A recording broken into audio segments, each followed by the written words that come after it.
Test. Sorry, go for it. No worries. Yeah. I've heard experienced speakers who've done it for like 4 decades, different podcast, like different mediums and things. And they say if you're not getting nervous, something's wrong. That's a very good point. There's always this story about a skydiver who had done like over thousands of jumps, and like the last one he forgot the parachute. Too relaxed. Didn't check anything. Just too casual. Can you imagine the sheer terror? I think that's probably one of the, like, this is what normal people have nightmares about, like falling, literally, right? And he's volunteering jumping, hoping that it's okay. No, thank you. Have you ever skydived? No, sir. You won't catch me doing that. No? It's something that you don't want to try. No. Have you? No, never. Will you do it? I think maybe when I was younger, I would have jumped on it and said yes. But now I'm a little bit older and nervous, which I should be. I don't know. A part of me wants to, a part of me doesn't want to. I just don't trust a little bit of fabric that's somehow going to catch the wind. And right. You're falling at, I don't know what the rate is, 32 meters a second or something. Yeah. And then this little bit of paper is going to catch you tied to some strings. Doesn't make sense. You're crazy. Absolutely right. crazy. Right. So, no, thank you. I was just testing the levels. I think mine are okay. If you don't mind speaking a little bit. 1212 3.14 159 26535. 121212. So this is level 1. It seems like your level is lower than mine. Because I'm probably not as close, E.G. Let me just hunch over. No. Just be normal. Just be however you would be. Gay? Just be who you are. Just let your true self out. 121212. Is this loud enough? I think that's it. I think that's fine. That's fine. Maybe I was speaking over it. Maybe I'm more direct now. But it's, I mean, I don't want to have like a function where you're like, we have to like be, it should be kind of, why don't any podcasters have directional mics? Just on the table, just pointing in the general direction. Probably because it's too restrictive. To have a directional mic? Because if I want to now lean back, I can't go zip. No, but the directional mic can be set in place. And it can go the and distance. It's just pointed at your face. So it's going to pick up any sound in that direction. So you could be here or you could be here. It's going to pick it up anyway. It's like what you use in all interview footage. Outside the frame, pointing at the person. But you get that same quality. Do you know what I mean? Maybe because they're all stupid. And they're all like figuring this. Then it's not their profession. Their profession is talking. So they're coming at it from, how do I make this work? Not from what's best. But that's a good point. Also, there's kind of an aesthetic to have this. Maybe that's the look. Yeah, it is the look. I've noticed some YouTubers have the mic, like people who actually know audio and do video, they choose, it's a choice. They choose to have an arm and they choose to have this mic in the frame. Because it's the done thing. It's the aesthetic thing, yeah. We could easily hook up even that direction so it's completely out of frame. We could do one where we test it. Just try it out. I'm game. Are all cameras recording? You can tell on mine. I can't. Actually, no, you won't be able to tell. No, I can't see either. Oh, now I see. Yes, it is. Yep, that's recording. That is. I can see the tally on this side. All right, this one is recording. Should we do the honors? No, you go for it. No, you almost did it. You go for it. Perfect. I wonder if everything would have seen that. This is nice. So you put in quite a bit of work while I was away. Quite a bit. It was fun. It was fun. You know, I really didn't want to paint. Did I tell you? I didn't want to paint this. I really didn't want to do the work.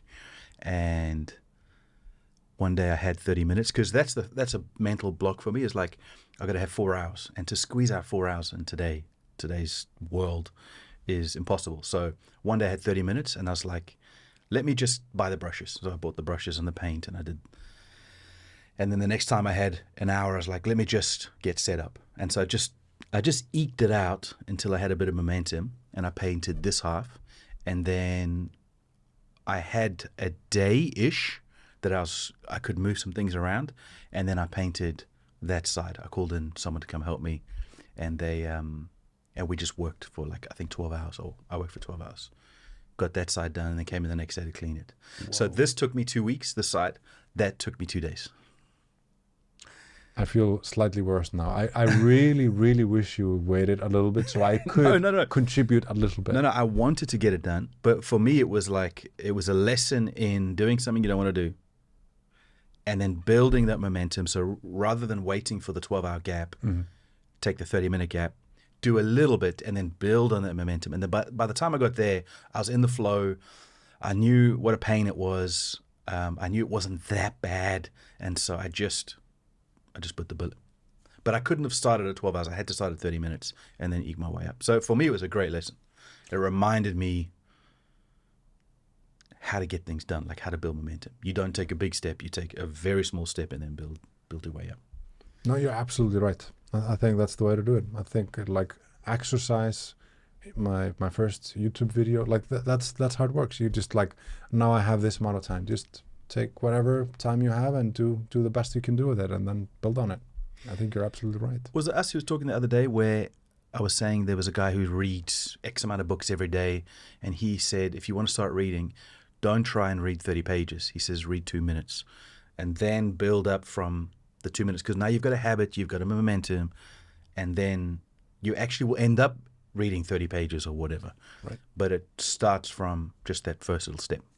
No, yeah, you told me that makes absolute sense. When I hadn't heard that, but that makes complete sense. I'm such a procrastinator. I love getting things done, but I'm such a procrastinator when it comes to those mental blockages where you go, it's too big. I can't do it. And then having that piece of information has helped me to go, okay, you've got 25 things on your to-do list. Just pick 3 easy things. Just 3. That's all you got to do today. 3 easy things. Right. And then you get 3 done. And you're like, that wasn't so bad. Let me eat into that big one. It's so much easier than going, okay, I'm going to do all 25. And then you never get anything done because it's just too much. So. And it's funny when you do those things that you don't want to do, you feel like worst. You feel at your worst when you're about to do them, but it's not so bad when you're actually doing it. Yeah. And it feels amazing when you get something done that you needed to get done and haven't been getting any progress doing it, and then all of a sudden now it feels so good, right? It's a mix of relief and accomplishment. So you were telling me yesterday that you hate running with a passion. I dislike it very, very, very much. And yet, what have you been doing every morning? I mean, I think runners won't even count that as running. I'm running like maybe almost 3 kilometers each time I run. That's fantastic. That's 3 kilometers more than most people run. It's certainly 3 kilometers more than I ran. Well, I guess. But yeah, same concept. Just like, everyone has 10 or 15 minutes in their day for whatever. So I just choose like, you know what? I'm going to run every day. And how do you feel? I feel really, really, really good. Really? Yeah. But now I need to build it up. I'm not satisfied. I want to like get weightlifting into that routine too. Yes. We need to get on top of that. I would really like to. We had such a good momentum build up just before I left for the holidays. I really want to get that going again. That felt great. So I've got a confession. When you went on holiday, I thought you were going to lose momentum. You're not going to have time. You're going to have time with family. It's going to be Christmas. You won't be doing anything. And I thought over Christmas, I'm going to become a beast. I'm going to work out and I'm going to do planking. I'm going to do 5. You can do 5 minutes. I'm going to do 5 minutes of planking and beat you. And then I hurt my back and I did nothing. But in my mind, I was like, I just want to beat EG. I just want to beat EG. That's good. That's good. I didn't do anything. But I like that you have that fire. I like that you have that mentality. Yeah, I probably shouldn't have told you that. No, it's good. Because now I can't use it as a sneak attack. But that was my intention. I was like, when EG comes back, I want to be heavy lifting. I want to have some more cardio. And I did nothing. So we must get back into it. We must. But at that, I think you need that fire when you're doing something difficult and something that you don't want to do, especially in the beginning. Yeah. Because it's not very... To be honest, I don't think weightlifting is very rewarding in the beginning. It's like like it's a compounding effect. The more you do it, the more habit you get into doing it. You see the numbers stack up on whatever lifts you're doing. You see the benefits. You see them literally in the mirror, and you feel it too. So I think like it's like if you do it for 2 weeks, at least for me, not that great. But 3rd, 4th week, 2 months, 3 months, half a year, that's when you really start to feel and see the benefits. So you told me a few times you grew up as your sort of older teenage years and early adulthood. You were weightlifting all the time.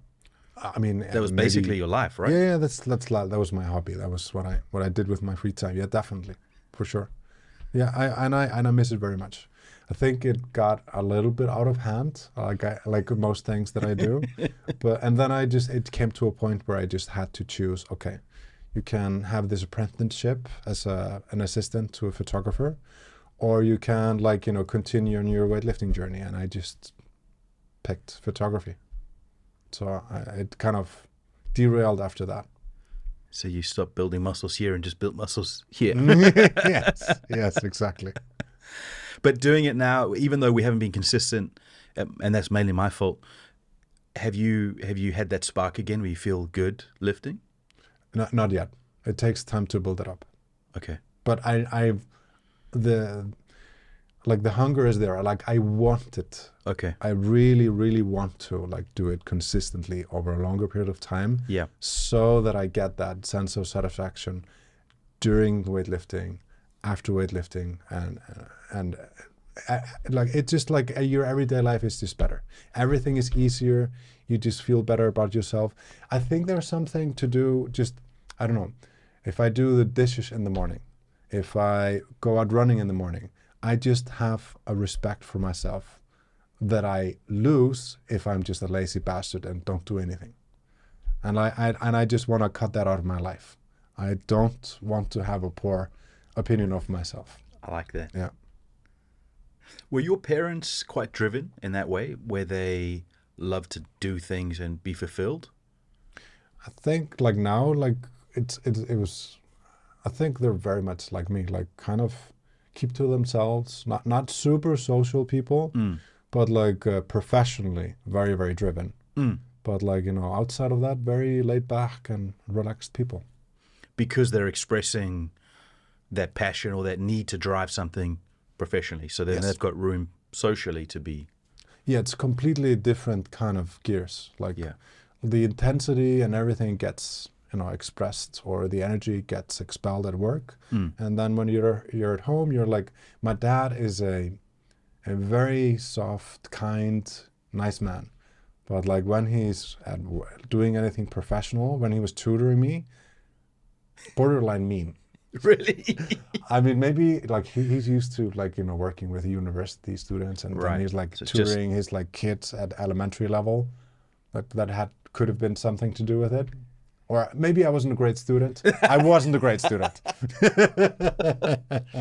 But I saw that side of him, that intensity at what he does. It's completely different side than when you're at home and just, yeah. I find that if I'm not expressing that, pushing something uphill, trying hard, failing, but getting up and figuring it out, and both physically and mentally not building muscle, then the lines between what is work and what's home life becomes blurry, and I get much more frustrated at home. So having you being able to expend that energy somewhere, whether it be in the gym or the office or whatever, actually makes you able to relax better and just enjoy life. Absolutely. So I see that. If you had kids, would you treat your kids the same way that your dad treat you, in terms of if you're learning, he's teaching you a subject? Would you also be driven? You'd be softer? Would you change it? No, I think I feel like I got a great upbringing. No, I think I would probably do it the same way. Exactly. Very similar, yeah. But I think it's difficult. It depends on where you do it. I think I received my free time outside of school and stuff. I got a very hands-off upbringing. I got a key, and I was out at my friends. They knew where I was, but I kind of had my own life that like they didn't really know about it, like with my friends and just going out. And there wasn't like here the culture is that you go to a music class, you go to the football practice or any other sports activity, and then you do tutoring, and then you do this, and then you do the other. Everything is like very, very tightly scheduled. Also partly because maybe parents here tend to work a lot more, so the kids need to have some sort of a recreation tool to fill up their time. It's a very different thing. So I don't know if that's the case back home, if it's more competitive and if things have changed, honestly, because I haven't lived back in Iceland for such a long time. But honestly, I think I would, if I had a kid, I would bring my kid up the same way. I enjoyed it because all the free time allowed me to figure out who I was. How about you? Are you going to bring Sammy up in the same way as you were brought up? I think your city or where you live makes a big difference. So you're thinking about Iceland, the whole population's what, less than 400,000, 350,000. Yeah. Hong Kong, it is a city, but it's a geographical area. So we're talking 8 million people. So just the way that you can leave your child safe is different. It's like the difference between traffic and a farm. Like you're not going to get run over on a farm very easily. Right. And so I think the environment has to influence how kids are brought up. But also it's just much more competitive when you've got people crammed up into a small little place. Whereas you don't have to be so driven when it's not a big city. I think that's my impression of it. So we grew up in a country bumpkin little place. In our town, my dad always laughed at this. He said, if you want to make $1 million where we lived, you have to arrive with 2 million. So it was like a dead end. People went to this place to retire. So it was beautiful, but it wasn't ambitious. Like people dressed like me. They didn't dress up. They looked unkempt. And that was just the way everyone was. And then we'd have a lot of tourists over Christmas and summer, but otherwise it was just dead. And so we had an absolute wonderful upbringing in that environment. It wasn't safe because it's South Africa and it's very violent, but the way that we were brought up was also that same sort of thing. We wouldn't go to other people's houses because it wasn't safe, but within our house, we would leave when we come back from school. We'd go and play in the garden. We had a huge garden and like basically a forest at the back of our garden. And we wouldn't come back in until it was dinner time. We'd just be playing for hours and hours and hours. So we didn't have that social aspect, except we were 3 brothers.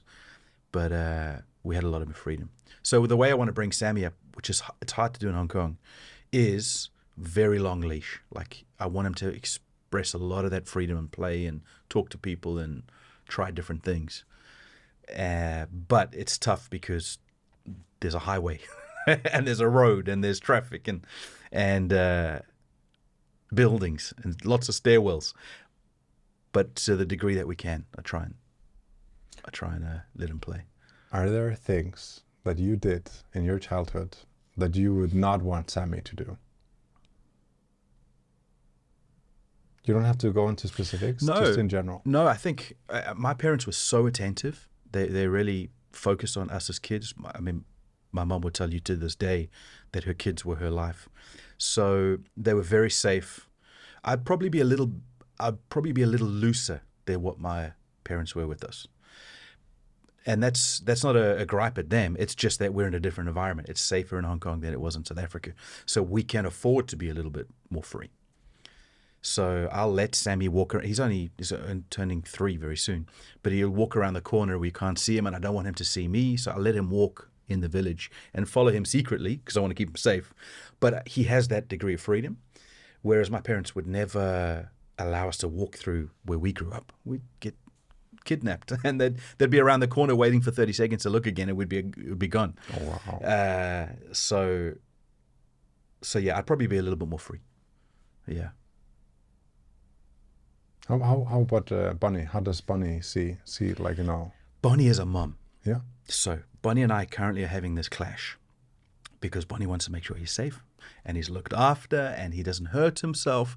And I'm a dad and I want him to hurt himself. I want him to scrape his knee because I want him to know what are the limits of what his body is. So it's the same thing that you're saying you want to express that that ability to do something you don't like, we especially for males, we need that opportunity to hurt ourselves and to do something a bit crazy and risky. And so I'm trying to let him experiment with that at very low risk. So he gets a cut on his leg, which he heals from in 2 days' time. Right. Rather than when he's 40 years old and he doesn't know what his body can do or not do, and then he really hurts himself. So this is the time to allow them to bump themselves and run into things and learn that this is hot. And so yesterday, he's next to the radiator. It's cold in Hong Kong at the moment. And he's coming close to the radiator. And I'm not telling him no. I'm like, I want him to know that it's hot. And I'm not going to nag him. So I want him to touch it and feel, oh, this is hot. And he's a conscientious kid. He's not a stupid kid. But I can see my mom and Bonnie both going, oh, it's hot, it's hot. I'm like, let him touch it. So I actually made him touch it after they told him no. And he was like, oh, hot, hot. He didn't touch it again. So I think that's a difference between a male and a female. We generally speaking, males would be a little bit more hands off, and females would be a little bit more naggy. No, it's no, protective, mothering, protective, which is beautiful. You need both of those forces, right? You can't just have a hands off dad who allows anything to happen, but you can't also have just a smothering mom who never allows anything to happen. Right. You've got to have both those forces, I think. Absolutely. You gotta to find the line. You gotta go over it. I think so. You know not to pass some certain points in different areas. Because some lines in the future you can't come back from. Right. You can't just go jumping off a building. There's no way back from that. So you got to learn what the 3 bricks is, and then the half a level, and then you got to learn that's sore. If I go higher, it'll be worse. So it's good to fail. That's the thing, and I think there's nothing in life that can replace experience. So you have to be able to experience as much as possible within some safety boundaries. Yeah. And I'm sure that it also depends a little bit on the kids. Some kids are just like a little bit more, I don't know, I don't want to use the word reckless, but like, they're more risk taking. And some you have to look more after than others. So it depends a little bit on the individual too, right? I think so. I because we've only got the one. I don't have any contrast, but watching other kids, because I love kids, I love playing with kids, I love seeing how they think and what's their perspective on how things work, and there's such a variety in personality. It really takes a lifetime to figure out who this individual is, because they're a real person, and they're formulating ideas, and they're being influenced so heavily. So they're so different. So even with Sammy, since he was born, I've taken the tack that I don't know who he is. I'm not going to just assume, okay, he's this way or that way. So even though I'm his father, I'm trying to learn to know who he is, figure out what he likes and what he doesn't like, and expose him to as much as possible. So he's been dancing. He loves dancing. He goes crazy. He puts some music on and he'll start spinning and rolling on the floor, and he puts his fingers out. He loves it. And so my South African chauvinistic upbringing is like, oh, my son won't be a dancer. But even that, I'm like, no, if he wants to be a dancer, then I'm going to support him to be the best damn dancer there is. That's a very open-minded of you, sir. My son is allowed to dance. I'm so progressive, aren't I? What are his pronouns? All the plural ones. we a few years back, our niece Renee, she did ballet from growing up, and she did like dance school in Hong Kong. She went to Australia to one of the best dance schools in the world. Phenomenal dancer. She was visiting over the holidays, wasn't she? Yes, she was. Bonnie told me, yeah. Yes. So we built auntie, not auntie, she's a cousin for Sammy, but we built Renee up in Sammy's mind. And so when she came over to visit for Christmas, just before Christmas, Sammy just loved her instantly, and they spent hours dancing and rolling around and doing somersaults. He just loved it. But a few years back, we as a family went to one of Renee's performances at Christmas time, and they were doing the Nutcracker, which is a famous dance. Now, I'm uneducated in arts and ballet. I don't know anything about that. So we're going along, and there's some very pretty girls dancing along with their tights on and their little dresses. And out comes a big guy with big muscles in his little tights, showing everything. So of course, us being adults start to snigger like little schoolgirls. We're like, ooh.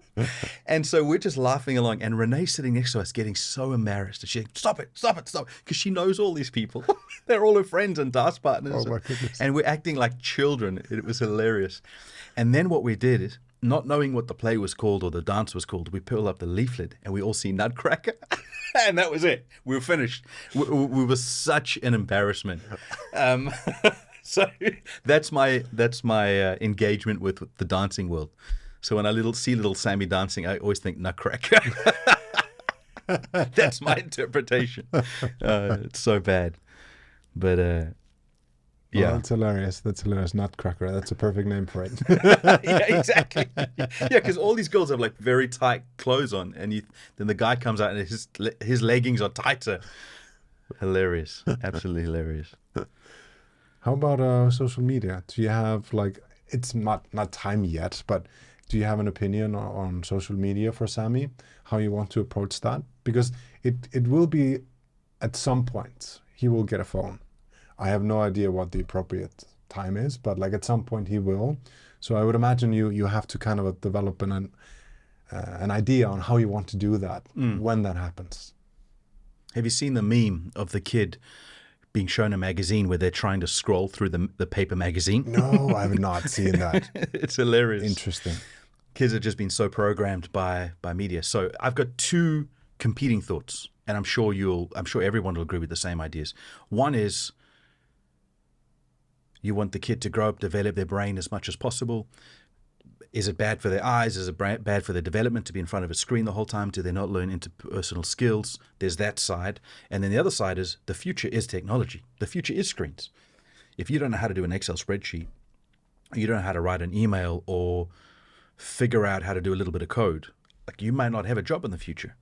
And so those two competing things means somehow we have to find what the balance is. So he plays with the iPad, and I want to play with the iPad, but we've also been gauging like what's the right amount. I don't like the iPad bringing up a kid, and you can see kids that are brought up by an iPad. How do you see that? Because it's so addictive. I mean, I could spend 2 hours, 3 hours in front of YouTube without moving. Yeah, true. I wish I could do that in the gym or in front of a book, but it just feeds our adrenaline glands so much. Yeah. It's so exciting, so entertaining. Then the whole system is built that way to keep us on those platforms. Mm-hmm. So when a kid doesn't get that, they start to act up. They start to nag, cry, tantrum, whatever they can to get that iPad. And then there's also just weird, like, physical behaviors, like they twitch weirdly or they're blinking weirdly, but they're so focused that they'll just live with that. And I think developmentally it's just terrible to be constantly on.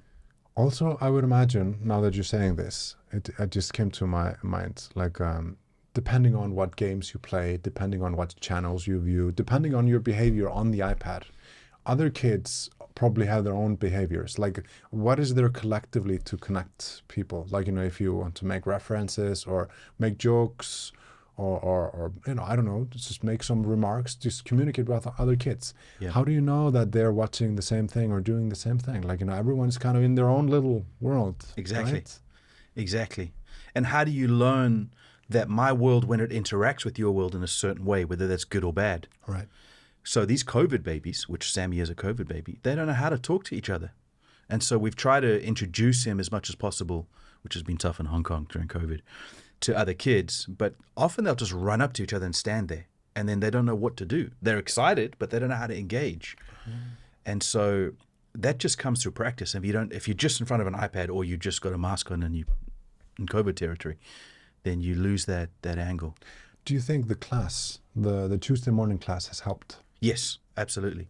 Yeah. Sammy was a little bully when he first met, because he's a big boy. He's always been big since he was born.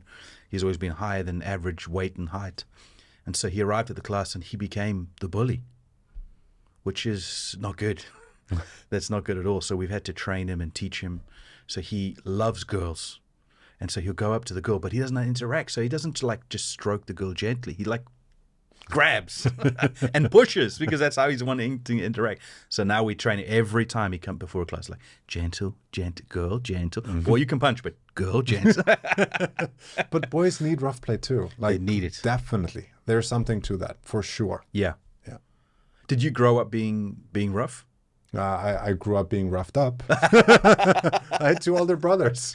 Got roughed up all the time. Did you really? Yes. Did you guys fight a lot?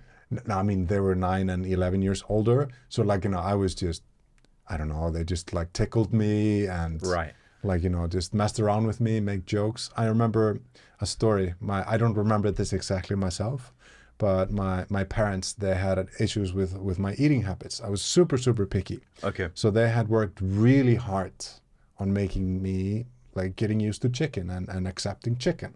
So my brother made one remark that completely derailed and changed that. He said, Aidley's eating the ass of the chicken. No more chicken. For a decade. Really? Yeah. Really? Yes. I got rubbed So up. you were tortured. Not just physically, yeah.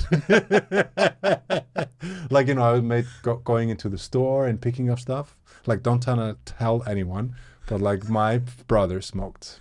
And he made me go out and get smokes from a specific shop. That the owner knew that we were brothers. And I did all kinds of errands, yeah. How much of that do you think your parents knew?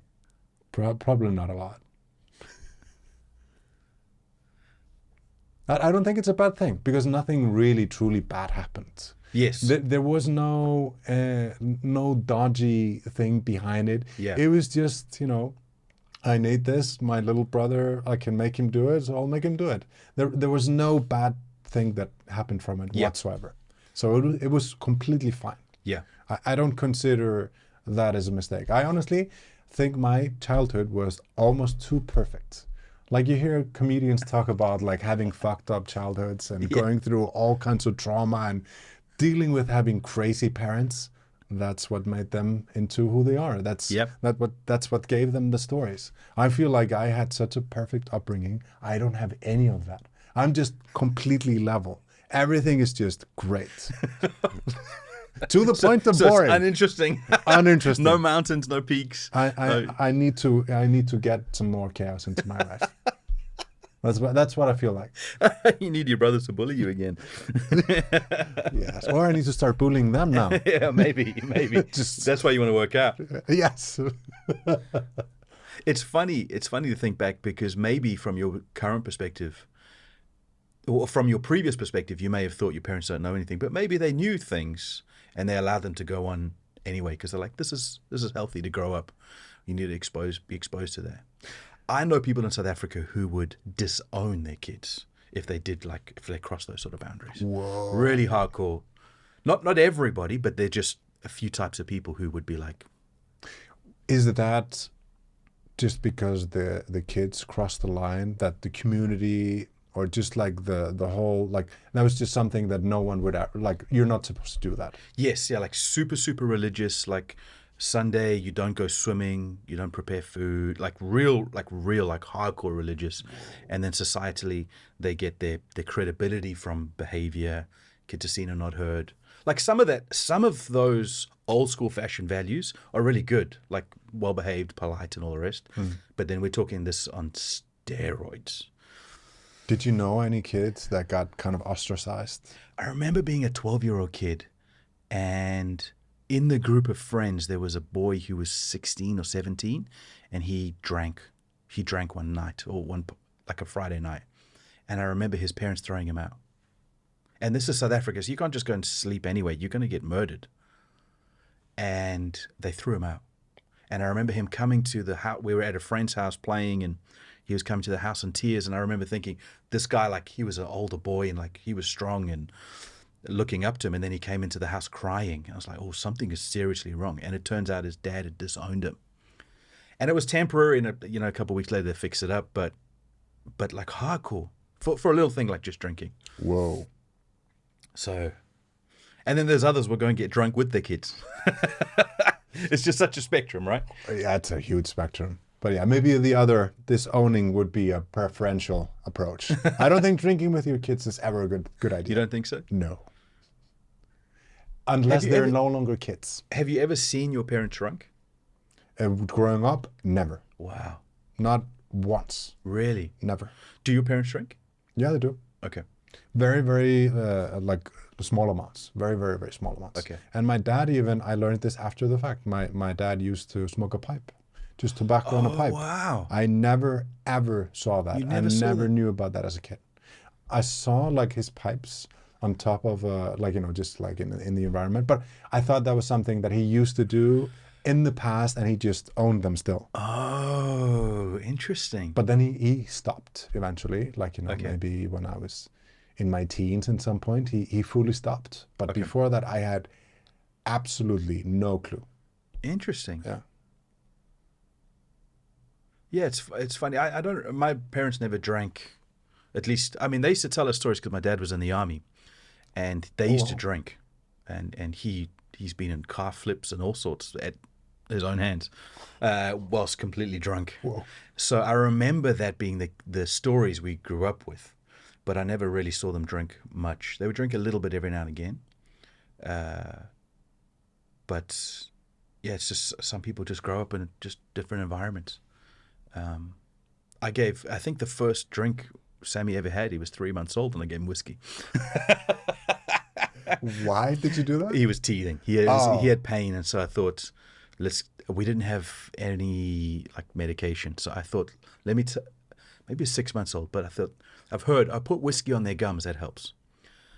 But rather than diluting the whiskey and putting it in my finger, like on my finger, and then putting it around his gums, I, like an idiot, just gave him some whiskey. What an idiot. And it made it so much worse. You're going to get a visit from some governmental body after this. Maybe, yeah, I deserve it too. And as I like I just gave him like not even like a teaspoon, just a little drop. Yeah. As I'm pouring him, I'm thinking, this is not right. But people said put whiskey on his gums. And as his face starts to react and he starts to scream because his whiskey's burning him. Oh, wow. I was like, Sean, how can you be such an idiot? But in the moment of the panic of the kids screaming and not knowing what to do, well, give him some whiskey. It's such a stupid thing to do. I'm sure it didn't do him any harm, and that's a great story. yeah, hopefully. So when he grows up, he'll be able to say, my first drink was whiskey. But, you know, I used to waiter when I was in Ireland. And it was very interesting to me that the British and the Irish, when they had big parties and would do fancy weddings with hundreds of guests, they would get smashed out of their brains. They would get so drunk. And then you'd watch the Italians and the French, and they would drink 1 or 2 glasses of wine, have a great evening, and that would be it, for the most part, in general. And I remember talking to a lot of people about this. It's because in the UK and Ireland, generally you weren't allowed to drink to a certain point and never allowed to touch, and it was always no. And so the second kids got freedom, it became this binge drinking fest. And it was always like, that's the thing, I can sneak some alcohol. Right.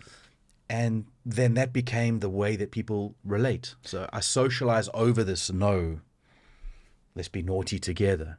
Right. Whereas the French, they grow up drinking alcohol at the table. As 6-year-olds, they're drinking a little bit of wine.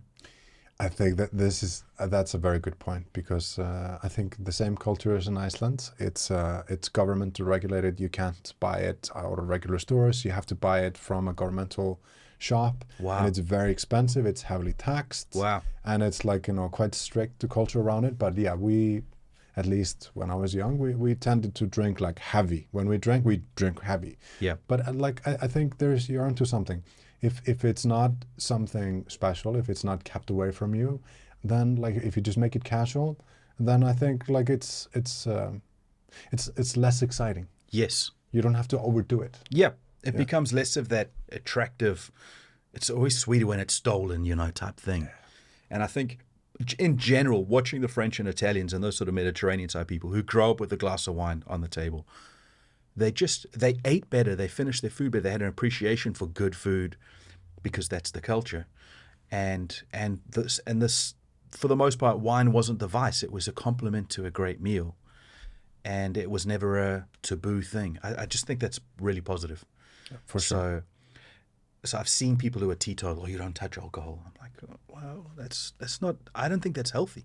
But they're doing it for health reasons. They've got the right motivation, but I think the way that they get there isn't good. Right. So I think, since Sammy was born, I don't mind drinking whiskey. I really like whiskey. But since he was born, or since Bonnie was pregnant, I just hardly drink. Just because I want to be aware and awake if there's an emergency, that I'm there and I'm available. Because you can't drive. If all of a sudden you need to. Exactly. Right. Yeah. I mean, I probably could, but no. I'm fine. That is Where's my gun? That is so funny. That's every man's ego underneath. I can do it. Yeah. It's fine. Like honestly, it's so funny. Like, your mind plays tricks on you. Like, I haven't rolled and done jiu-jitsu in 3 years. But I feel like, I could still, like, no. You could still choke out a seal. Yes. Yes. If I wanted to with my bare hands, easy. Like, I could swim out there and just, like, chase him down and choke him. That's a part of my ego tells me that.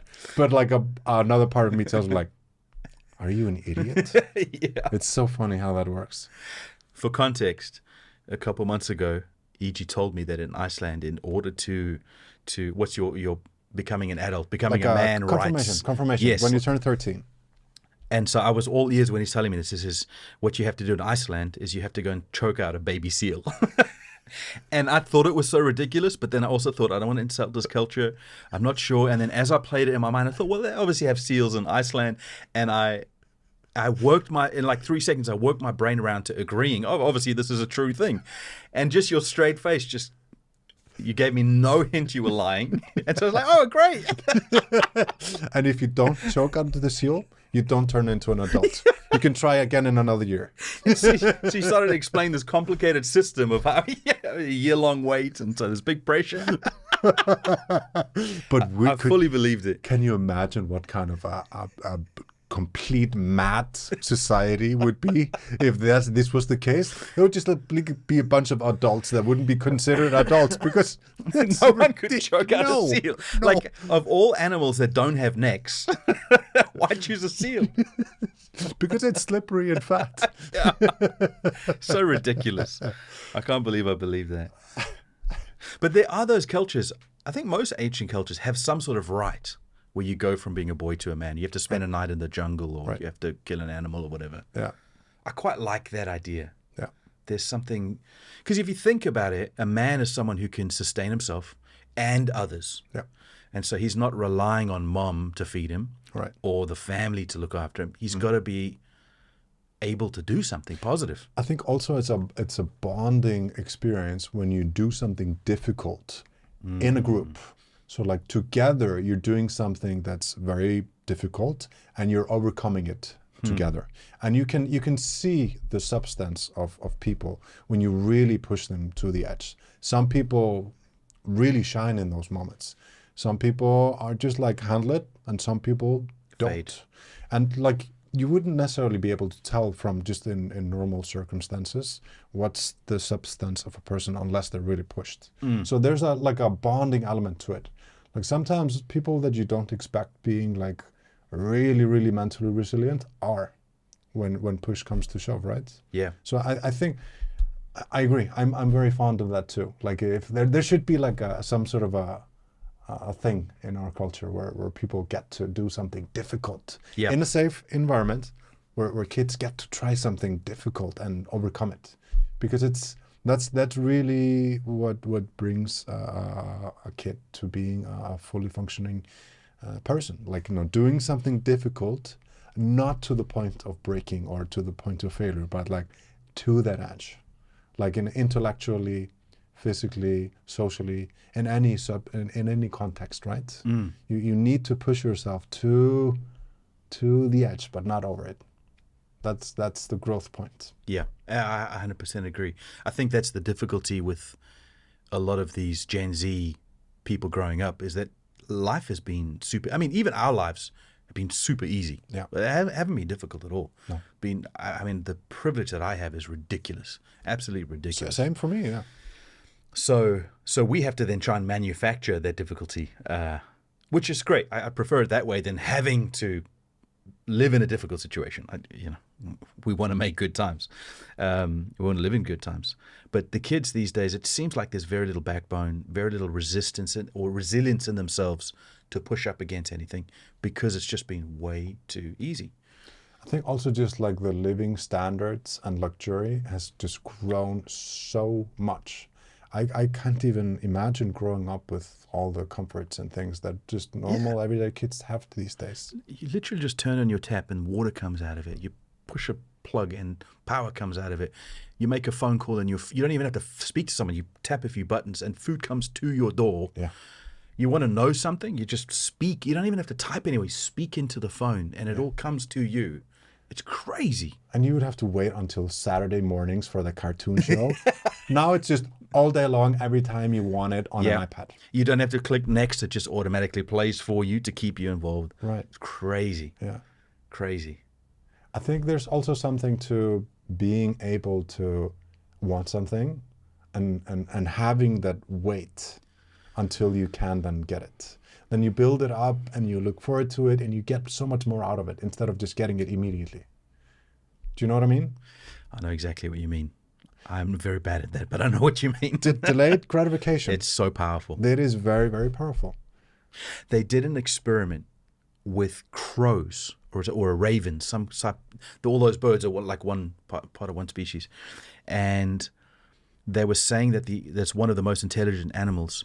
And the way that they demonstrate that is if you offer most animals a treat, and then in the next experiment or the next iteration, you offer them double the treat or triple the treat, but make them wait on the first occasion. Most animals will just take what they can see. But these crows and ravens will, after they've been taught that there's more available in the second room or second iteration of the experiment, they will delay the gratification. And you can see the YouTubes, it's phenomenal. And so they say that these ravens have the intelligence of about an 8-year-old. Wow. Because only at about 6 to 8, do kids start to go, okay, I'm going to hold off on this so I can get that later. Incredibly interesting. Wow. So yeah, that's a powerful thing that we don't exercise in today's world. No. Like if I have to wait 2 weeks for my Amazon delivery, it's like, oh, I have to wait 2 weeks. You're angry. Yeah, if it doesn't arrive in 5 days, if it's 2 weeks, Yeah. 3 weeks wait, you're angry. And I'm like, they're flying this around the world for next to nothing. Yeah. And I'm complaining. Yeah. Crazy. We've grown really, really comfortable. So we kind of, to the point where we have to introduce uncomfort at a systematic level. Yeah. And even then it's difficult to try to make yourself do something that's difficult and uncomfortable when you don't have to. Yeah. It really is. Which is why I think something like sport is so good, because your teammates push you. The context pushes you. Yeah. And then if that's done at school, like you have to do it. But with us, we're not at school. We don't have to do it. If we cancel on gym, our bosses aren't going to get angry with us. No consequences. There's nothing negative. No. So then you have to wait for old age to creep in for that to be the content, the rod to beat you or something. That's true. So we're both 40 this year. Yes, we are. You are February 1st. February. That's coming up. That's very, very soon. I hope you bleep that on the podcast. Why? You don't want people to know your birthday? On Facebook, I always put my birthday like 6 months out. Why? Because I don't want anyone knowing what my birthday is. And then I used to have to change it, but now I think you can hide it. So I think it's hidden now. So I don't know why. I don't know why I don't like people knowing. I think I don't like the faff. But mine is bleep, and yours is bleep. June 10th. June 10th. I also have my Facebook hidden and have had for years and years. Yeah. I think maybe for in my case it's like I don't like the faff either. Yeah. But I also just felt like a strong kind of urge to say happy birthday to all of my Facebook friends. And if I miss out a day or two because of work or something, I felt like bad for months. And then it would just keep happening. And I had like all this bad conscience. And I thought to myself, you know what?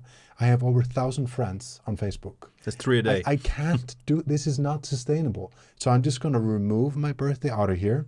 And like, this is just, I can't do this. Yeah. This is not manageable. This is not sustainable. Yeah. And also, what does it really mean to go, oh, so-and-so's birthday is today. Oh, happy birthday, so-and-so. Hope you have a great day. It's like, I mean, we've been kind of bred, no, not bred. We've been kind of forced conditioned into measuring our happiness by likes, by how many greets you got, by how many this, how many that. It's kind of them putting value to us as people. Yeah. And that's their hook. That's how they get us to spend time there. Yeah, that's right. Like, oh, I made this really great announcement or post, and it got this many likes, and it did get this type, all of these emojis, and this many thumbs up. It's just, it's empty. It's probably not healthy. It's empty. Yeah. Yeah, when you think about that, like if you started a YouTube channel or a page or whatever, and let's say that in your mind 1,000 likes or 1,000 subscribers or viewers is great. Well, then you're going to get there and you're going to go, what would 10,000 be like? And then you get to 10,000, then it's 100,000. It's like, is that really where you find your value? Is in that next zero? It's not really. The end game of that is not fulfilling. No. If you find a process that you enjoy to the point where what happens after doesn't really matter, I think then you found something in life. Yeah. I think that's what I've really been trying to find and wanting to get. Like just to find some sort of a process, some sort of a thing that I just enjoy for the sake of the thing. Yeah.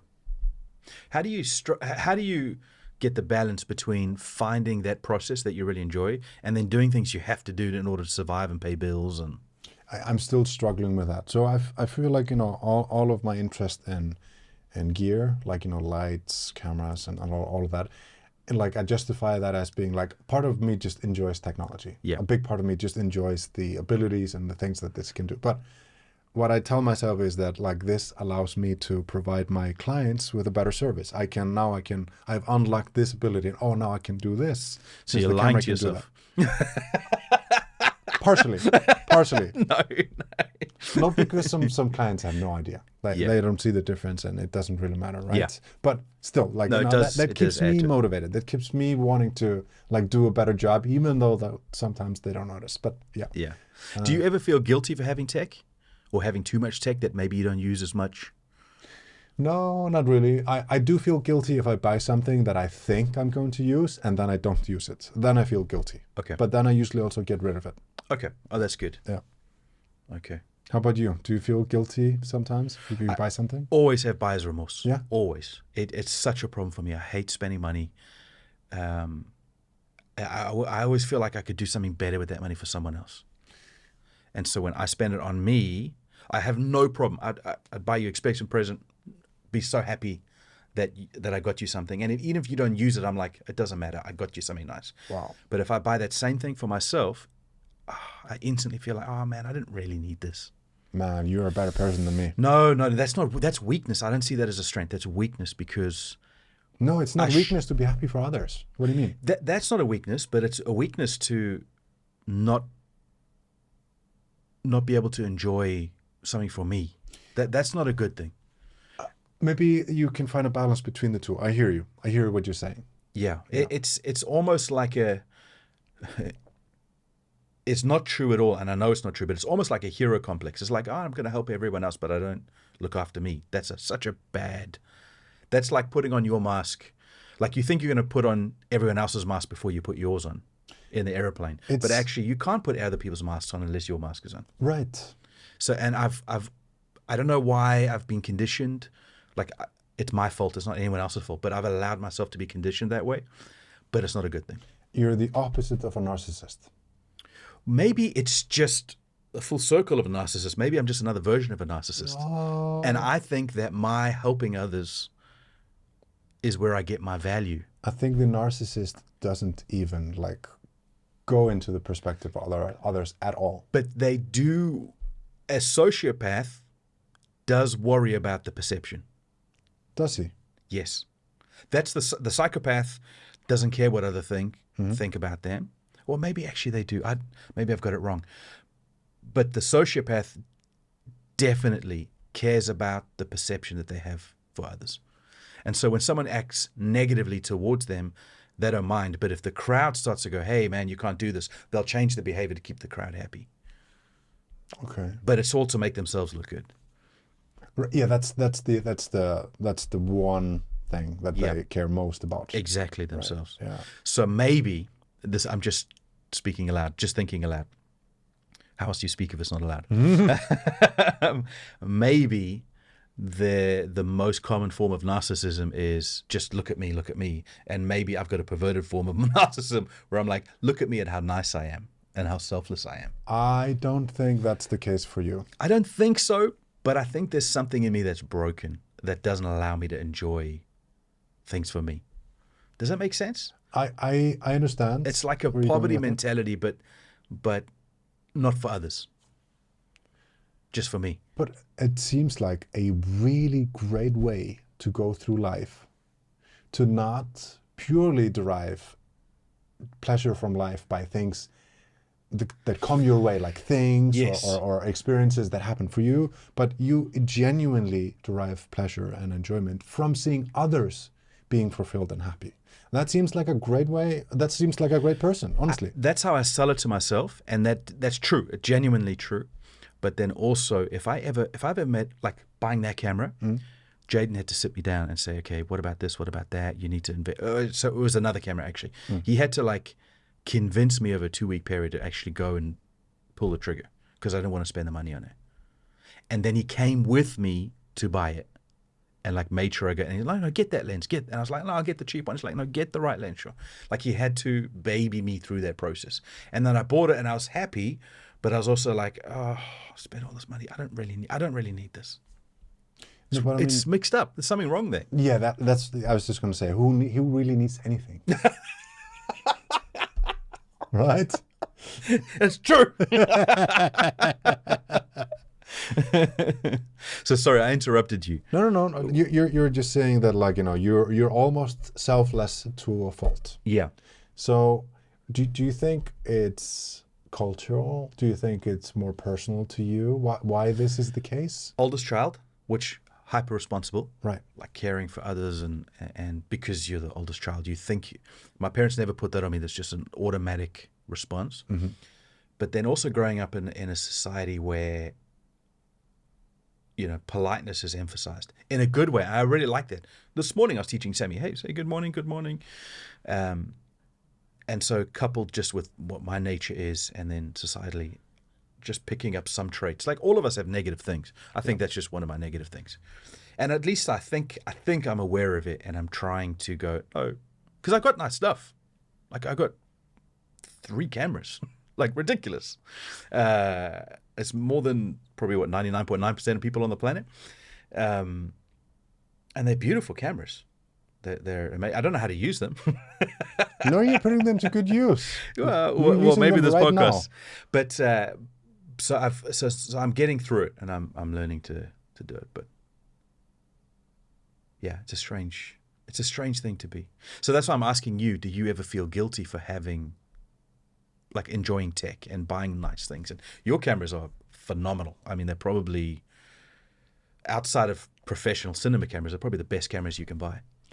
Yeah, I mean, They yeah, maybe. I don't know. Yeah, they're really outside good. of cinema They're really good. cameras, really, there's not going to be any cameras better than yours. Yeah, I guess you're right. So modest. No, but I sometimes feel like, you know what? I know the smart thing to do here would be to get something adequate instead of getting the best, and use the difference into saving it and putting it into concrete, buying an apartment or But investing it. the quality of your work goes up with those cameras. The way that I kind of justify it is that this allows me to be motivated and truly enjoy doing the work. Some work might be more technical and maybe not that interesting, without, like, not that encouraging. But like, if you have a piece of equipment that kind of, like, highlights a mistake if you make a mistake, so you have to kind of do it better. It just allows me to be motivated. It allows me to be passionate. I think that's the core of it for me. That's how I justify it. Otherwise, I wouldn't allow myself, because I think it's, as soon as you don't like what you're doing, as soon as you're not really into it, like, you're kind of wasting everyone's time if you're not. Mostly Honestly. yours, yeah, mostly Right? your own time. Yeah. Yeah, you think about it, when you're going to go and do something creative, you could just work in a mess. You could. But most of us who want to do something like that, that's intellectually stimulating and difficult, we sort our environment out first. Yeah. So that those things are ordered, so this can then make order. Yeah. At least that's my experience of watching proper creatives. I'm not a creative. And so it makes sense to me that the technical aspects are also, like you think of a woodworker, he wants the nice tool and the sharpest thing and the strongest, and a chef wants the best Japanese knife, and that's all part of the environment that you want to order so that you can produce better. Yeah. I think that's important. And I think there are like almost maybe two schools to it. There are these like super hyper technical photographers or whatever the craft who are really, really into the tools of the craft. Yeah. I don't think it's good if you're too much there. And then there's the other spectrum where you're like just like pure chaos and just, you know, the artist that Just doesn't throwing even paint. understand paint, or they're just like figuring things out on the go, right? Yeah. I think there's like, you know, when these two things meet somewhere in the middle, I think that's the best point, because then you have the tools and if you're working with paint or paper or whatever the substance you're working with, you have an understanding of the material that you're working with, and you can use that to your benefit. If you're trying to achieve a certain effect, then you have a better understanding of knowing how to do that if you understand your tools and things better.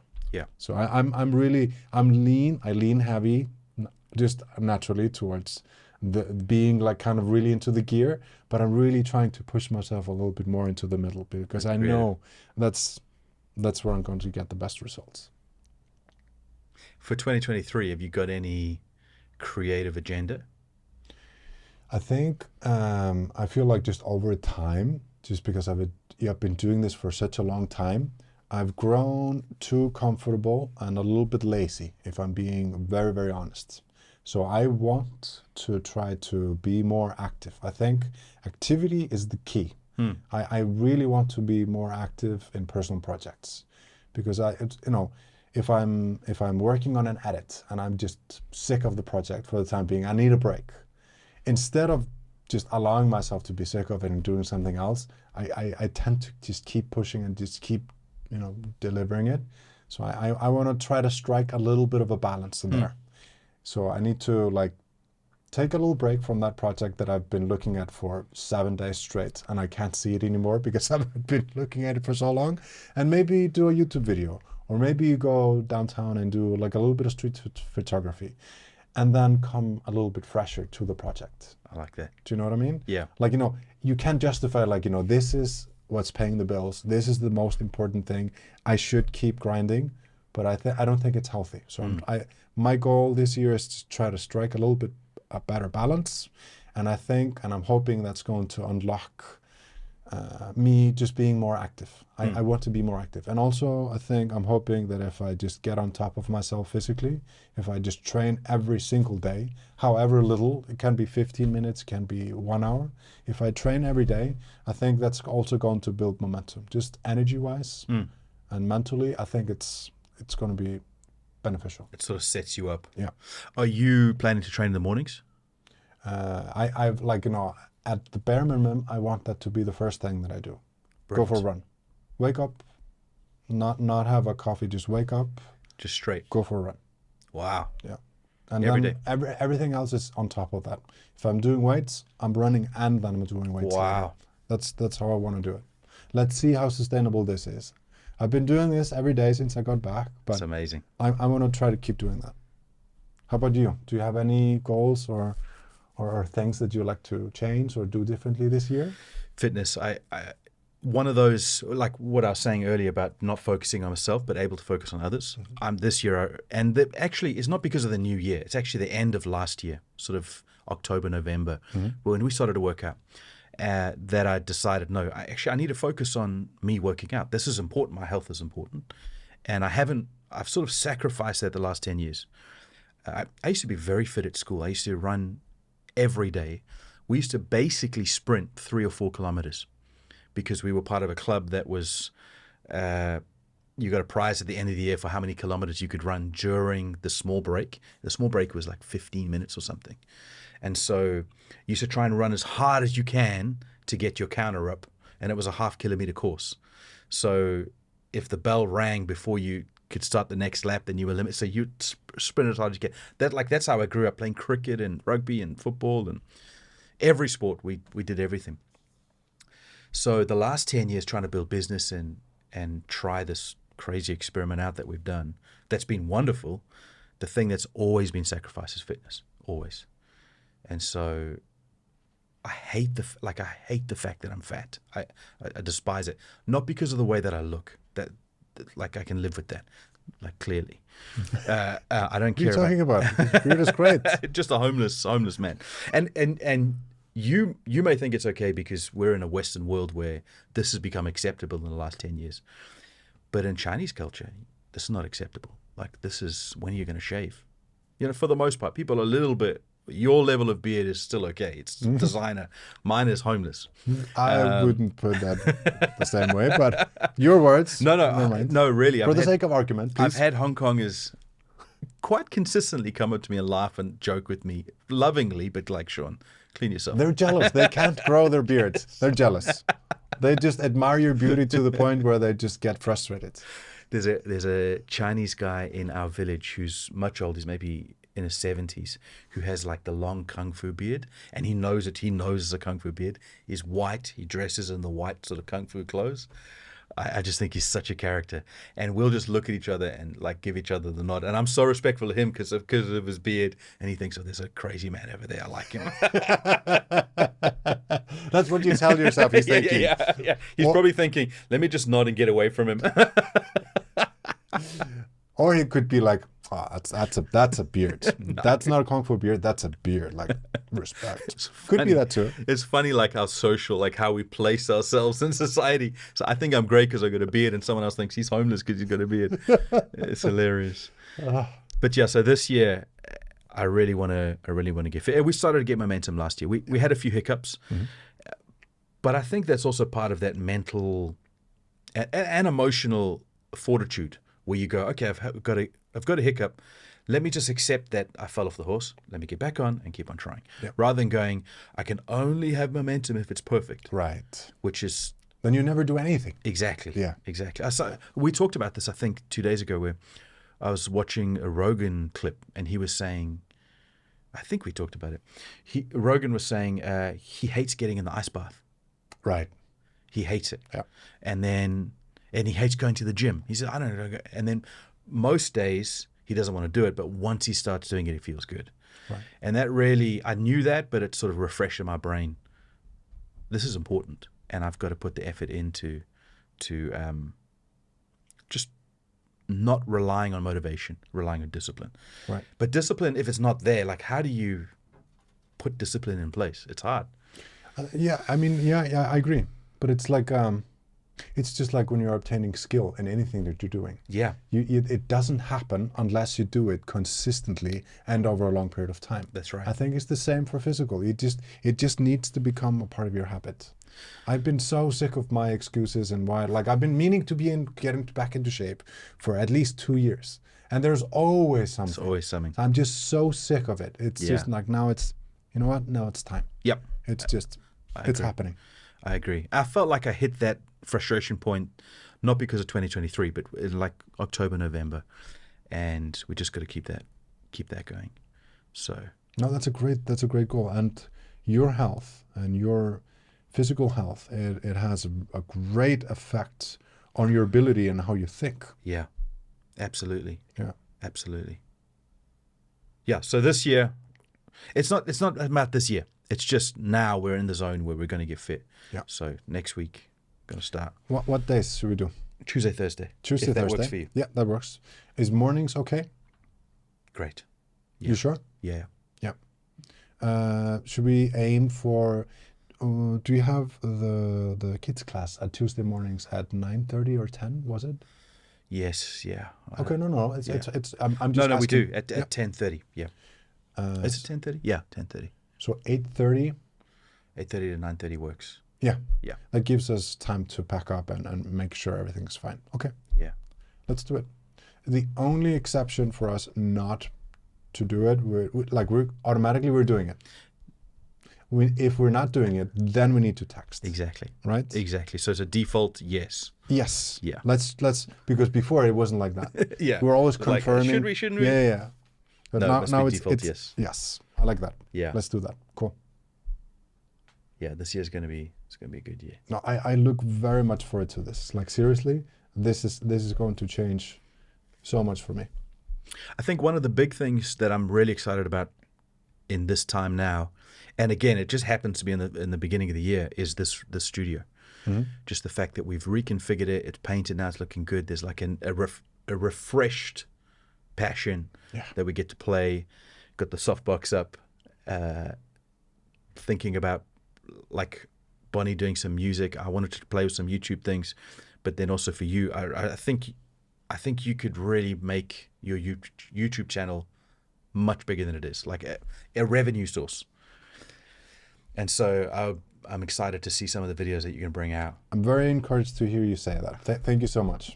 I'm not going to set that goal for myself.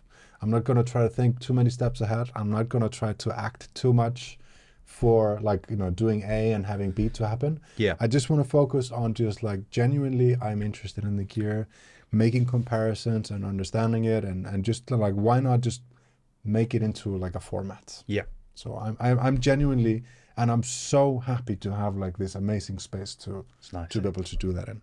How about you? What ideas do you have for content creation? You mentioned you wanted to do YouTube too. I had a friend help me to start a YouTube channel in 2021, so a year and a half ago now. Mm-hmm. I've recorded 5 or 6 videos and dumped them all. So we did the first video. He did it, and he interviewed me basically and got me to speak into the camera. And then he left for America, and then I was going to do some videos, and I did some recording, and I just hated it, man. I just didn't like it. I didn't have an emphasis. I didn't have a goal. And so I'm thinking through maybe scripting that a bit more and playing with some ideas a bit more. I don't know exactly what form that'll take, but I want to be more creative. Was it the reason you hated it? Was it just like you didn't like listening to your voice and watching you on camera, or what was it? It was empty content. It was content for the sake of content. Okay. And there was no point to it. Okay. Which I'm fine, but we experimented a few years ago, 3 years ago, with empty content just to see what a daily video thing would be. And then we made up the content as we went. Mm-hmm. Whereas this was supposed to be a specific focus, and I felt like I wasn't fulfilling the bill. There was no substance there. Mm-hmm. Mm-hmm. So are you planning like do you have like an idea what substance you want to have included in your future content? What I would love to do for that specific thing is just speak to, because I was a tutor. I'm not tutoring at the moment, but I would speak to young boys like 15 to 20-year-olds who I would engage with and be able to help and advise and give some, just not as a father, but someone that's a little further on than where they're at. Mm-hmm. So still connected to their world. I know what memes are. I know what tech kids are into, generally speaking. I'm not cool, but I've never been cool. And so to have some sort of bridge between where they're at and what the future is, and just be some outside objective voice that could help them. Okay. So you know how we will encourage each other, and I'm sure there's people in your life you talk to about motivation and discipline, and this is the podcast I listen to, and this is the thing I'm struggling with. Mm-hmm. I think that's really healthy as a peer, but sometimes it's really healthy to have someone who's ahead of you, just a little bit ahead of you, 10 years maybe, that can give you some advice on the mistakes they make that you don't then have to make. 100%. And so it was going to be like almost like a big brother type angle. How would you package that? How would you set that up? Would you have like people, like kids that you have discussions with? Would you have someone that you imagine you're speaking to? How would you go ahead and do that? What I thought was, like we're mutually like talking about motivation. Uh-huh. Then you think about some ideas of motivation. What's useful? It doesn't have to be brand new. It could be what X, Y, and Z said. Mm-hmm. And then just package that in hey, this is how I motivate myself. Have you thought about? Right. Here's a mistake I made. This is how you overcome that mistake. That sort of thing. I think you're really onto something. Also because I think the viewer, like if you're watching some content that's just entertainment, there's no educational value whatsoever in it. You feel bad after it. You wasted your time. Plus, you don't retain it. It's in one ear, out the other ear, because it's just info.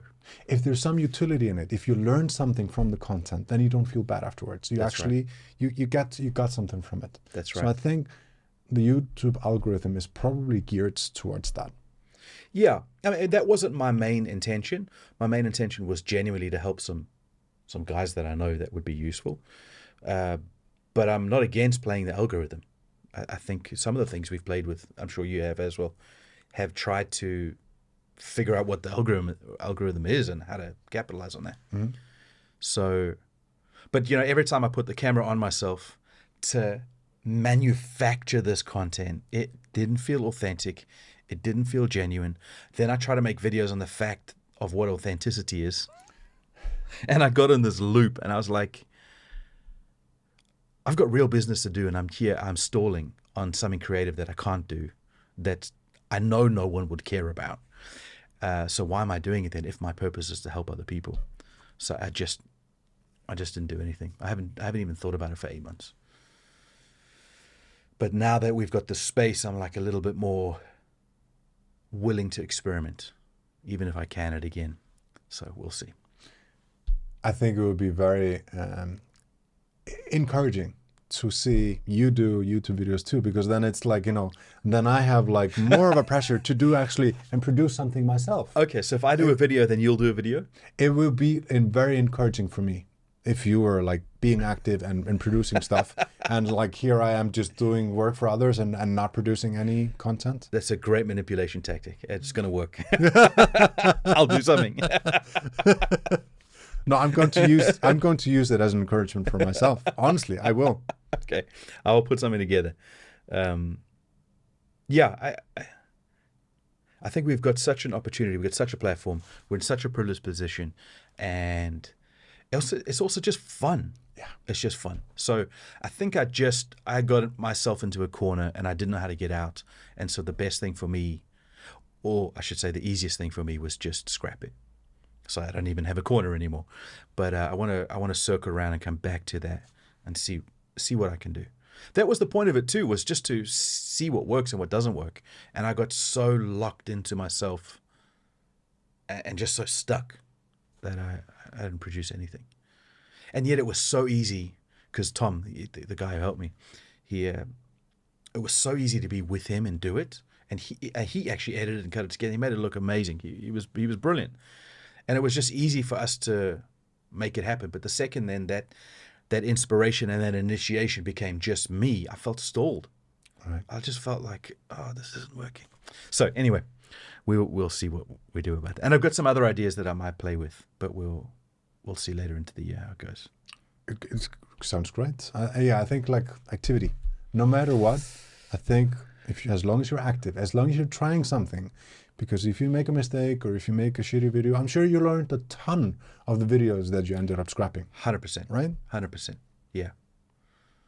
Yeah. I don't mind learning and scrapping everything. That's still advantageous, I think. So we'll see how it goes. But I think you should absolutely put some effort into YouTube, EG. I think with your technical eye, with your technical ability, and then also the resources that you have with the experience you have, people genuinely will benefit from what you're able to produce. And I think it'll help you in your delivery of information, especially because you come from the technical side. It'll help that other creator side, and it'll genuinely help people. Like the amount of, I'm sure, the technical reviews that you watch, they might only have 2,000 views. But those 2,000 people are watching that for a very specific reason, to get a very specific answer. So the depth of usefulness of that video is deep. It's very encouraging to hear. And I think you're right. Yeah. So if you put a video together on specific lenses or this one little thing that only a few hundred people know about, it could be There's a ton of potential there. There's Absolutely. A ton of potential there. Yeah, you don't have to be the YouTuber who's like, what's up, everybody? It doesn't have to be a personality channel. Right. It could be technical, which is where the angle you come from anyway. Right. Yeah, exactly. And just like, I just want to try to just be just who I actually am.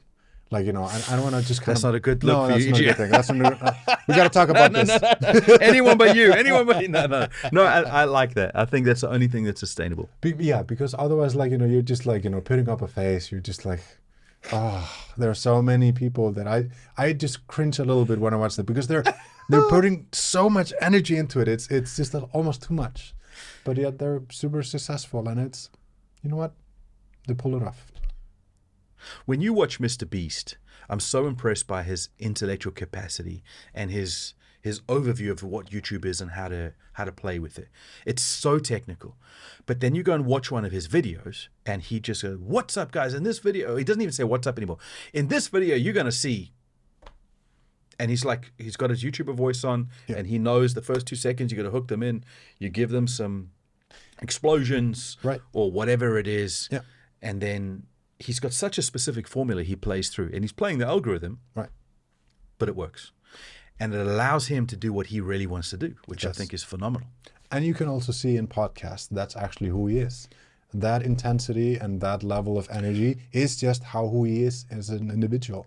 And that's why he makes so many videos. Sure. And that's like, you know, how he analyzes with his friends what the algorithm is doing well, what videos are producing well, what are the elements, breaking everything down into like just minuscule bites and just like taking all of that in and putting it into their work. Yeah, I think I'm very, very impressed with him. He is such a hard worker, and not only a hard worker, he's a smart worker too.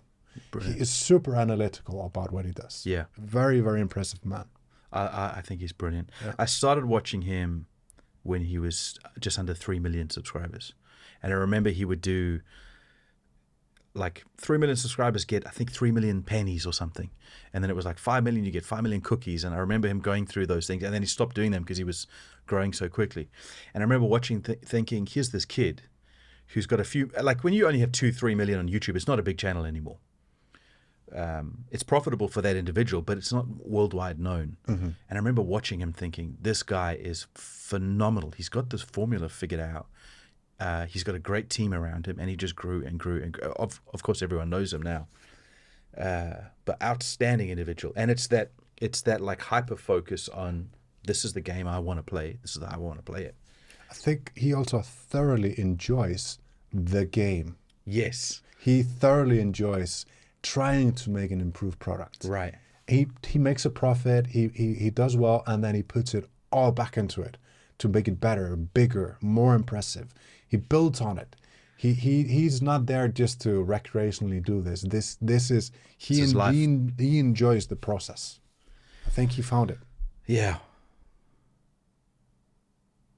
Yeah, I wonder if we hyper focus on just one thing, would we be able to produce, obviously to not to the same degree, but some success in an angle. I don't know. Sometimes I feel like I'm a little more fragmented than I should be. I'm playing with too many things. I think you should just do what you are convinced is something that you feel very strongly about, like, you know, and then just lean into it, and then that might evolve. It might change because people react more to a certain video or a certain topic that you didn't anticipate. Like, you know, a simple version of this is I would post pictures on Tumblr like way long time ago. And like some pictures that I expected doing well didn't do well. And some pictures that I didn't expect doing well did really well. Wow. In terms of like being reposted and liked and stuff.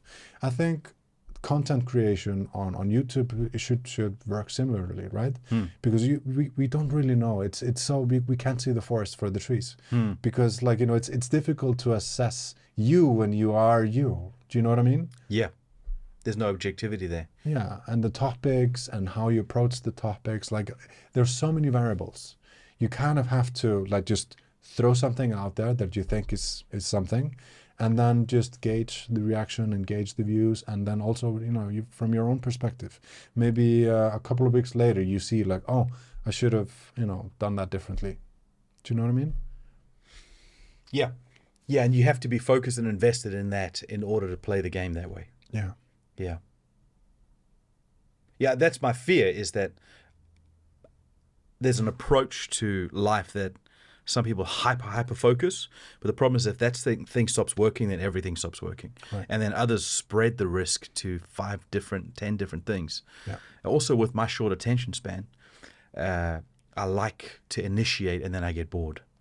And I think that's by design. Like I'm just naturally that pioneer type person, but I'm not a maintainer. That has made me or allowed me to open something, move on, open something, move on, open something, move on. And I wonder if I hyper focus on that. Maybe I should have 30 businesses by now, but I don't. Or I should just do one business and open up new angles or departments in it, you know. No, that's very interesting. Are there people or groups of people, like startups or environments, that like you could have people come and have a discussion with someone that's like young and up and coming and about to start something, where you kind of just have a conversation about what they're doing? That way you can share your experience and hear what they're doing. I'd love to do that. I'd love to do that, like almost like an incubator or advisory panel type thing. Or I'd love to do that because you do that all day, every day. I love it. That's what you do. I could do that. I like just within myself. I love talking about those things. Yeah.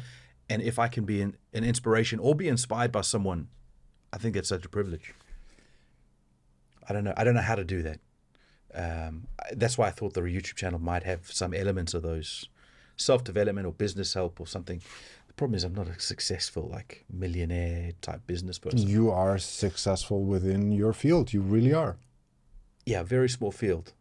Yeah. No, but I mean, you are success. Like, there are people trying to do what you're doing. True. And you're doing it really well. Yeah.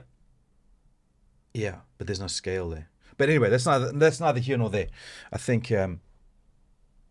But if you find, like, I'm also trying to think along those lines too. Like, you know, what type of, if I wanted to have like a sustainable topic where you have guests coming in, what type of guests would you ask to, and how would you find them? And it's a little complicated. I hear where you're sitting, but you could simply just start talking to people in your close proximity, where you kind of just have an excuse to talk about whatever interesting thing that they're doing, right? And just take it from there.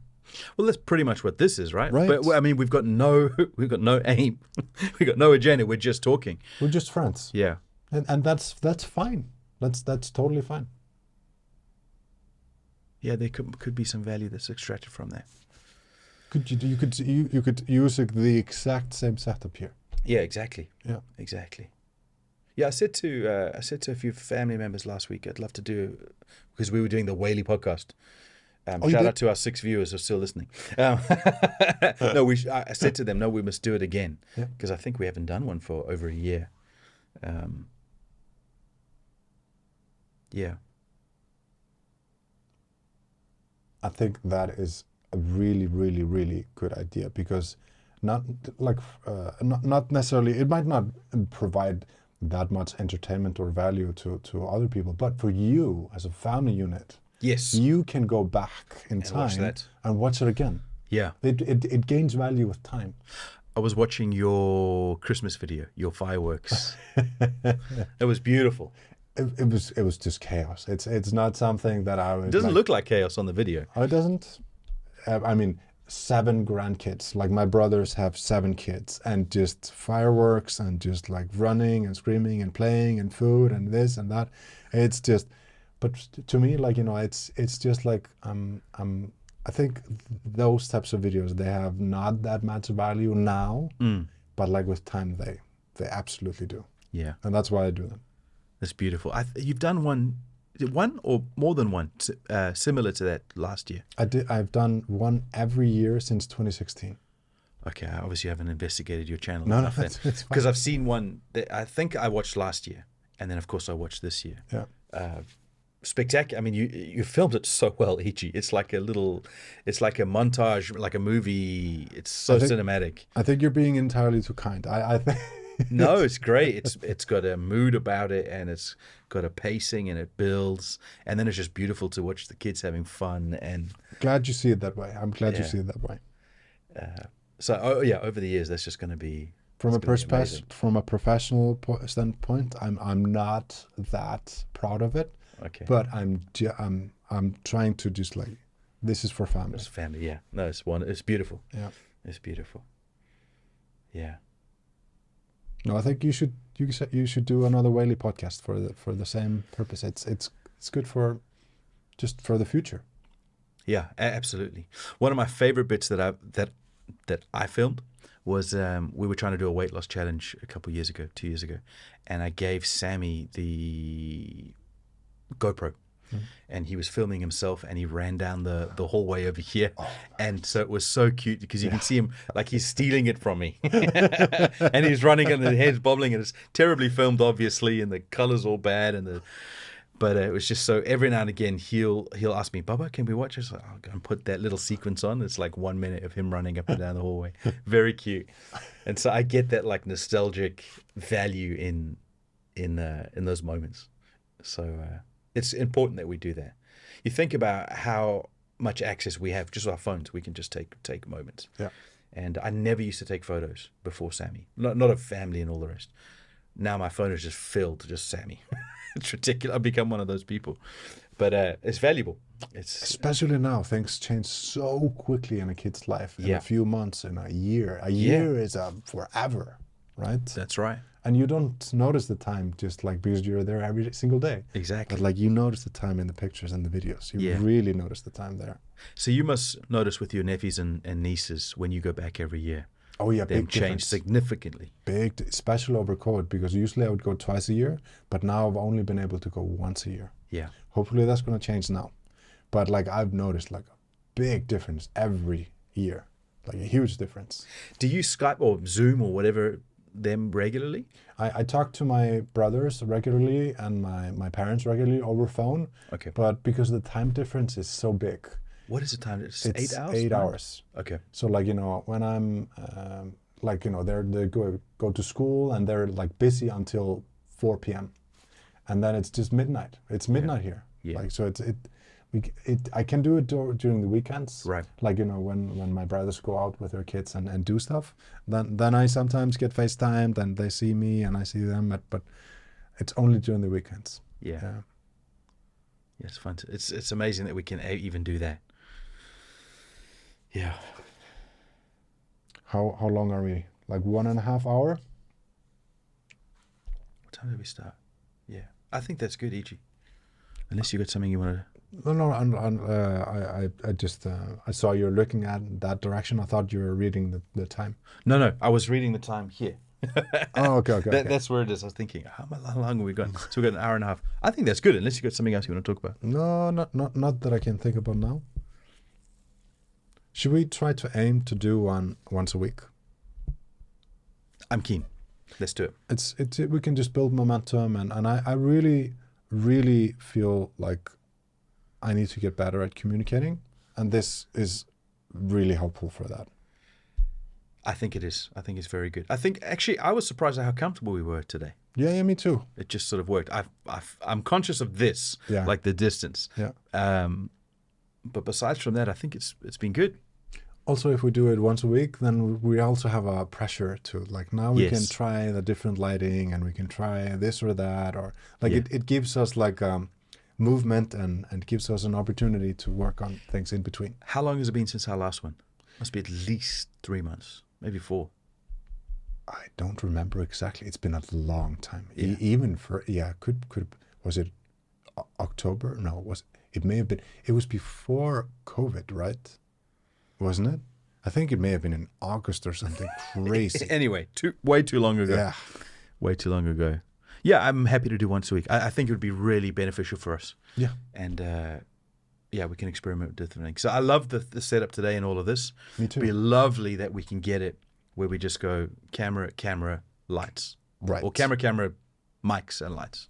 This is a relatively manageable setup, but that would be ideal. If we're doing regular podcasts, we can just leave these out.